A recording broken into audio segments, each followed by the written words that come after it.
From the moment she starts chatting, it's clear Rosie Jones is living her best life.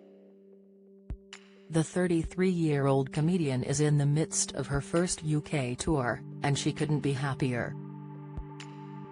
"I'm living the absolute dream," she says, with a winning smile. "I grew up watching stand-up, never in a million years did I think I'd be doing that." Triple Threat is certainly a runaway success. The tour has just been extended until April, and by the time Rosie finishes she'll have been on the road for nearly a year. "I was nervous about getting bored of my own comedy," she jokes. "But I'm enjoying every single joke at every single show. I do miss my own bed though.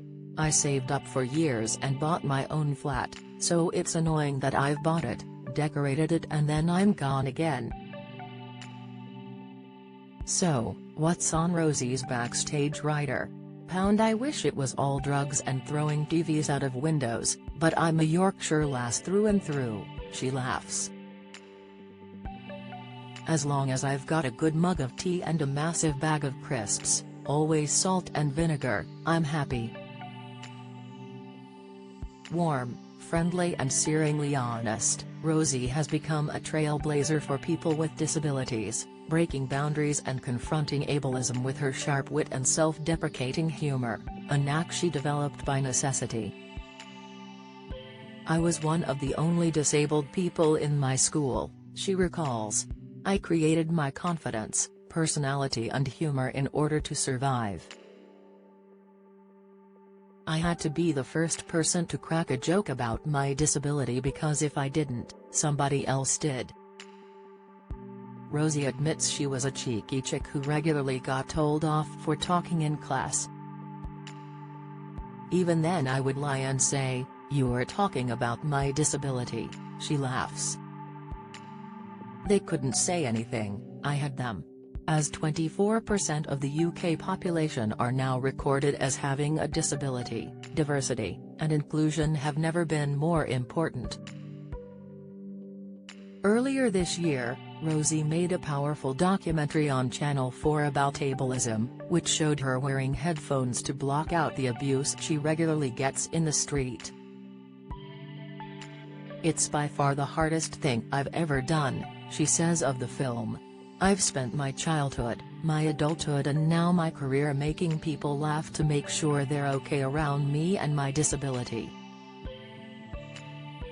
"Making the documentary was the time where I've gone, right, it's not up to me to break the tension, it's up to me to tell you how difficult my life is at times." She is regularly bombarded with hate speech online too. Everyone with any kind of platform gets a hard time. But when you add being a woman onto that, it's harder, and when you add being disabled onto that, it's harder still, she says. "For my own mental health and self-preservation, I take a step back from social media regularly.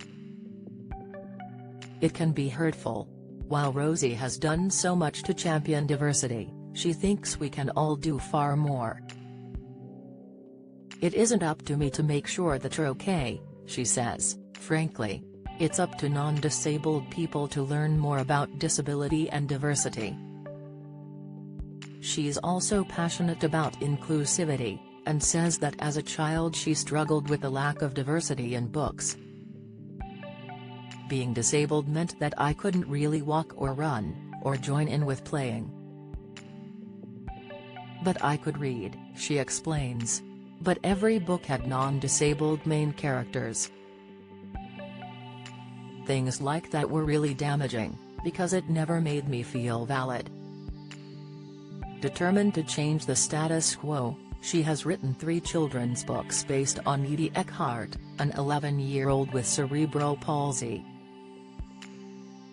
The impact it has on disabled children, reading stories where the protagonist is disabled like them, is so important, she explains.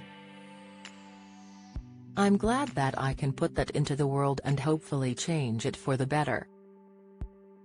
Long before I considered becoming a comedian, I wanted to be a children's writer.